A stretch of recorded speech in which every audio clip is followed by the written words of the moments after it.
তুমি কোন শহরের মাইয়া গো লাগে উড়া ধুরা, তুমি কোন শহরের মাইয়া গো লাগে উড়া ধুরা।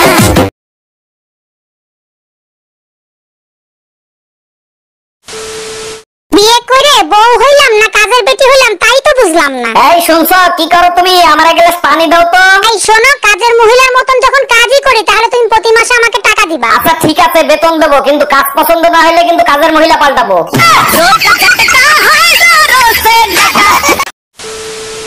দুনিয়ায় এত কিছু থাকতে তুই মসজিদের মাইক চুরি করতে গেছিলি কেন? ভাবছিলাম আল্লাহর জিনিস চুরি করলে কেউ কিছু বলবে না। আমি বুঝলাম না, ইমাম সাহেব তোর হাতে নাতে ধরার পরে ছাইড়া দিল কেন? ইমাম সাহেবরে বললাম আজান বাসা পর্যন্ত পৌঁছায় না, তাই সামনে নিয়ে লাগাচ্ছি।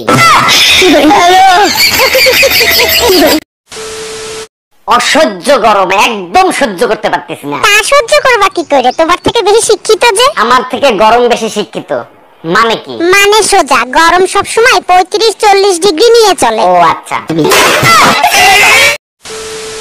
এই সত্যি করে বলো, কালকে রাতে এরকম ঘুমের ঘরে হাসতেছিলে কেন? ঘুমের ঘরে মানুষ হাসে কখন? যখন ভালো স্বপ্ন দেখে তখন। সেটাই তো জানতে চাচ্ছি, কি স্বপ্ন দেখে এরকম হাসতেছিলে? কি জানি স্বপ্ন দেখছিলাম, মনে পড়ছে তোমারে বাপের বাড়ি দিয়ে এসেছি তখন।